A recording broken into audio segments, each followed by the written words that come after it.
la chaleur. Le truc, c'est que quand j'arrive à 15 ans à Toulouse, je découvre mon premier hiver. Je suis choquée. Personne ne te prévient en fait que tu vas avoir froid. Il fait froid à Toulouse? L'hiver est froid quand tu arrives de Douala où il fait 60 degrés à l'ombre. Comme tu n'as généralement jamais passé la nuit dans un congélateur, tu ne sais pas ce qu'est le froid. Enfin, le froid, tu l'as vu à la télé, mais tu ne le sens pas, tu vois. Et les gens ne te parlent pas du froid, les gens n'écrivent pas sur le froid, les gens ne décrivent pas le froid, à part au pôle Nord. Mais voilà, tu sais que tu n'iras jamais. Ou au Canada. Mon pays, c'est l'hiver. Les gens ne te menacent pas qu'un jour tu vas avoir froid. Parce que enfin, les gens qui vivent le froid vivent ensuite le printemps, l'été, etc. Donc ils se disent pas que ah tiens. Et pourtant, quand j'ai eu mon premier chagrin d'amour, j'ai senti que j'avais été prévenue. J'ai compris tout de suite ce que disait Adèle, ce que chantait. Ah non, toutes les personnes qui se décident de faire une carrière de chanteuse et de chanteur, on m'avait prévenu. Donc, en gros, je chantais sans savoir ce que je vivais. Et une fois que je l'ai vécu, je savais que, ah tiens, on dirait que je vais mourir, mais non, je ne vais pas mourir parce que la chanson le dit. La chanson dit que je vais vivre. Alors que le froid, personne ne m'a dit que, Joe, là où tu quittes le Cameroun, là, dans les pays des Blancs, là, ils ne sont pas blancs pour rien. Donc, me voici en train d'attendre le bus, les ongles sont bleus, je me demande, merde alors. Ceci n'est pas humain. Donc j'ai détesté tout le monde qui ne m'avait pas prévenu. Écrivez des chansons sur le froid. Voilà, alors que l'été arrive, l'été à Toulouse, qui a une cuvette, le vent passe en haut comme ça ne rentre pas. Il fait chaud, canicule sur canicule. Tout le monde me dit, il fait chaud, c'est ta saison. Non, franchement, depuis que vous êtes au Canada, est-ce qu'on vous a déjà dit que il fait froid, c'est votre saison? Non. Je ne vois pas pourquoi on devrait se plaindre de l'hiver et pas de l'été. Enfin, je ne vois pas pourquoi il y a une espèce au monde humaine qui adore brûler sous le soleil. Enfin, s'il y en a un. Pour avoir été en vacances avec mes amis blancs, je vois que on n'a pas les mêmes habitudes à la plage. Avec ma famille noire, mes amis blancs veulent aller à la plage à partir de 11h. Mes amis noirs, c'est à partir de 19h. Je voulais aussi parler de la chaleur parce que récemment, le 15 avril plus précisément, je venais de passer 3 jours et 3 nuits à écrire une pièce de théâtre. Ooh. Merci. Et pour me faire plaisir, pour me mettre bien, j'avais décidé de dormir jusqu'à 15h le lendemain, de me faire une petite bouillotte et de dormir. À chaque fois que je fais la bouillotte, je pense à ma grand-mère. Chaque fois qu'elle me voit manipuler la bouilloire, elle me dit « Fais attention à ne pas te brûler ». Et je trouve ça tellement... Enfin, chaque fois ça m'énerve, ça m'agace, parce que j'ai l'impression que... Enfin, elle a 93 ans, donc elle prend tout le monde pour un bébé. Enfin, mais je sais que l'eau brûle, quoi. Enfin, je ne vais pas manipuler la bouilloire comme ça en levant les yeux au ciel. Mais j'y pense à chaque fois. Parce que oui, c'est vrai qu'un jour elle s'est brûlée et des accidents peuvent arriver. Donc j'ai pris soin de mettre l'eau dans la bouillotte. Voilà. Et maintenant, je récupère la bouillotte et je vais la poser sur mon lit pour dormir jusqu'à 15h. Mais pour me mettre au lit, il faut que je lise un livre. Hein. Donc je vais chercher le livre de l'autre côté du lit. Et paf, j'atterris à l'endroit où je suis censée dormir. Et là, qui a vu Kirikou ici? Ouais. Vous voyez le cri que pousse Caraba la sorcière quand on lui retire le... Et là, je pousse ce cri. Hyper strident, je sens une douleur comme pas permis. En fait, je comprends que la bouillotte vient d'exploser sous mes fesses nues. Oh. C'est une photo. Oui, j'ai une photo. Ça va être viral sur Facebook. Je crie, il est 1h30 du matin. Ma coloc qui est censée prendre son avion, enfin partir à l'aéroport dans 1h30, elle me dit « Joe, il est tard ». Parce qu'elle est persuadée que je viens de voir passer une souris, parce que c'est exactement le même cri que je pousse quand je vois passer une souris.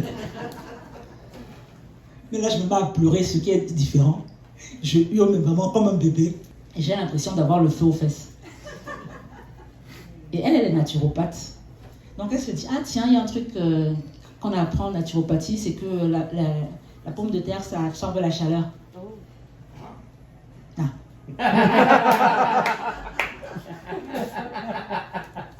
Il y a un truc qu'on apprend sur Google, c'est que quand tu te brûles les fesses, va les mettre sous le jet d'eau froide. Me voici alors qu'il me met les fesses qui brûlent sous le jet d'eau froide. Et là, Sauf que quand je me retire les fesses, parce que je ne vais pas passer la nuit comme ça là, quand je retire les fesses, ça brûle encore. Juste, ce que je remarque à ce moment-là, c'est que ce n'est pas l'eau qui m'a brûlé. Parce que l'eau n'est plus là. C'est la chaleur qui m'a brûlé. La chaleur est encore là. Donc, quelquefois, il arrive que quelque chose n'est plus là et on associe la douleur qu'on ressent à cette chose-là. Il se trouve que c'était une brûlure au 2e degré. Je suis allée aux urgences à vélo. Oh là là. Et ta couleur? Attends. Ma collègue, elle est à l'aéroport. Elle n'allait pas rater son avion. La s'en fout là. En plus, c'est censé être sa bouillotte. Elle a refusé. Je lui ai dit, mais tu veux pas une petite bouillotte? J'ai dit, bon, je la garde alors pour moi. Et maintenant, elle me dit, franchement, tu imagines si c'était moi qui avais pris la bouillotte? C'était un accident. On ne distribue pas les accidents comme ça. C'est pas la bouillotte. C'est moi qui ai oublié que j'avais posé la bouillotte sur le lit et j'ai atterri de tout mon poids. Et voilà, ça a explosé. C'est pas comme si tu dis, elle a fait un accident à vélo. Tu imagines si j'avais pédalé aujourd'hui. Mais non, enfin, tu vois, il y a d'autres gens qui ont pédalé le même jour où quelqu'un a fait un accident à vélo. Bref, non, je vais aux urgences. Vous savez, passer la nuit aux urgences, on vous dit, take a seat. Bon, à vélo, ça allait, hein, parce que mine de rien, c'est là qu'on s'assoit à vélo. Enfin, je sais pas pour rien. Mais nous, c'est là qu'on s'assoit. Nous aussi. Et si on s'assoit bien, on sourit à vélo. Donc, je m'assois à vélo. Et le vent, d'ailleurs, ça passe bien. Enfin, oulala. J'avais pris une longue robe, j'avais. Bon, rien porté en dessous. Enfin, voilà. Enfin, ça brûle. Ça continue de brûler. Enfin, elle a pris une grosse, on appelle ça un kamangondo au Cameroun, les grosses robes, les longues robes africaines là. Et le vent passant en dessous, à 1h30, il n'y avait personne, donc voilà. Et j'arrive à vélo aux urgences, on me demande de take le site, je dis que ça va être compliqué. 6 heures plus tard, me voici qui passe la nuit en fait aux urgences, à genoux comme ça, parce que c'est la seule position. J'essaie de dormir, voilà. T'as pris des photos de urgences? Oui, bien sûr que j'ai pris des photos. Avec ta pose? Ah non. Déjà, j'avais pas de batterie. Personne ne prévoit de passer la nuit aux urgences. J'avais prévu de dormir jusqu'à 15h. Et ici, tu aurais pu t'asseoir dans la neige? C'était le 15 avril. Ouais. Enfin bref. J'ai vu un médecin qui m'a dit de prendre rendez-vous avec un médecin plasticien. Un chirurgien esthétique. Non, chirurgien plastique. Voilà. Parce que j'étais brûlée au 2e degré. Oh, wow. J'ai rendez-vous avec le médecin plastique. Et là, est-ce que vous avez remarqué les médecins au Canada? Non. Des mannequins comme dans les séries télé là. Ils sont grands, musclés, on dirait qu'ils ont une page Instagram. Enfin, c'est difficile pour moi de croire en ta compétence quand tu es là. Tu ne veux pas être un beau médecin, c'est toi qui choisis. Hein? Garde quelques privilèges for the rest of us. Donc voilà, je lui montre mon derrière, qui est rose. Il me dit que la couleur rose va partir d'ici 1 an, si j'hydrate bien le derrière. Il me dit, oh là, c'est très beau, c'est très très beau. Hein. C'était pas beau du tout. Ça sointait, vous voyez comment ça sointe. Et ça va brûler toutes mes terminaisons nerveuses. Donc, je ne sentais pas quand je mettais le sparadrap, enfin la gaz, on dit comment en français. Et j'étais seule. Mon médecin naturopathe avait pris l'avion pour aller en Colombie. Avec ses pommes de terre. Avec ses pommes de terre. Avec ses pommes de terre. Quand j'ai vu mon médecin traitant plus tard, elle était choquée. Apparemment, le chirurgien plastique ne donne pas les mêmes informations à la patiente qu'à ton médecin traitant. On te ménage un peu. Donc, je me suis brûlée au coccyx. Et c'est la base de la moelle épinière. Et ça aurait pu être plus grave qu'avoir les fesses roses pendant 1 an. Et quand tu vois la peur dans les yeux de ton médecin, c'est là que tu te dis que merde. Enfin, je rigolais comme ça, mais c'était... Voilà. Mais ça m'a bien fait déprimer quand même. Hein. Parce que moi, tout ce qui m'avait choqué jusque-là, c'était 1 an. Et en fait, non, c'est 2 ans. Il m'a dit 1 an à moi, mais 2 ans à elle. Enfin bref. Je pense pas que quelqu'un verra mes fesses d'ici là.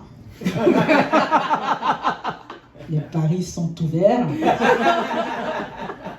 Bon, je vais terminer par une chanson très courte. Ou pas. Et très joyeuse sur l'actualité brûlante. Mais je suis contente que ma voix soit revenue. Parce que quand même, on va animer le Francomédie samedi. Yeah. C'est la première fois que j'anime et je suis vraiment hyper excitée. Merci pour ce privilège, Serge. Je suis trop contente. Ok. Elle avait les yeux clairs et la robe en velours, à côté de sa mère et la famille autour. Elle pose un peu distraite au doux soleil de la fin du jour. La photo n'est pas bonne, mais l'on peut y voir le bonheur en personne et la douceur d'un soir. Il aimait la musique, surtout Schumann et puis Mozart. Comme toi, comme toi, comme toi, comme toi. Comme toi, comme toi, comme toi, comme toi. Comme toi que je regarde tout bas. Comme toi qui dans mon rêve à quoi. Comme toi, comme toi, comme toi, comme toi. Il allait à l'école dans la bande de Gaza. Il apprenait à lire, à compter sans les doigts. Il connaissait la trouille et le stress des prochains trépas. Depuis qu'il était né, il était en danger. Il était méprisé et déshumanisé. Il n'imaginait jamais qu'il pourrait vieillir comme toi, comme toi, comme toi. Ce sont les vieux là.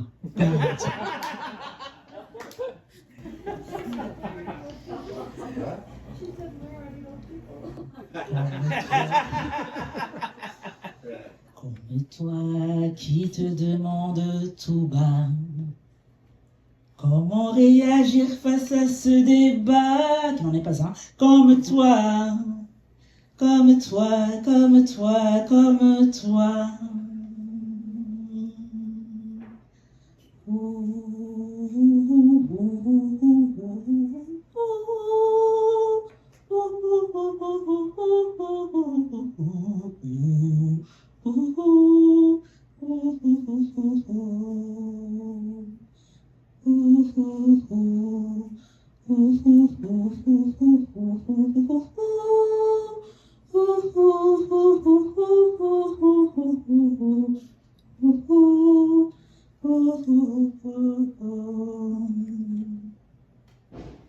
Elle s'appelle Gaza et elle a trop longtemps subi la violence d'une alliance de blancs qui décide de ce qu'est un terroriste, un génocide, un être humain. Elle était bien plus belle que sur les images. C'était une petite ville pleine de beaux paysages. Elle sera libérée, Gaza et ceux de mon vivant. Je croise les doigts, j'ai la foi, tu verras, elle vaincra. On y croit, au nom de ce garçon et de Sarah.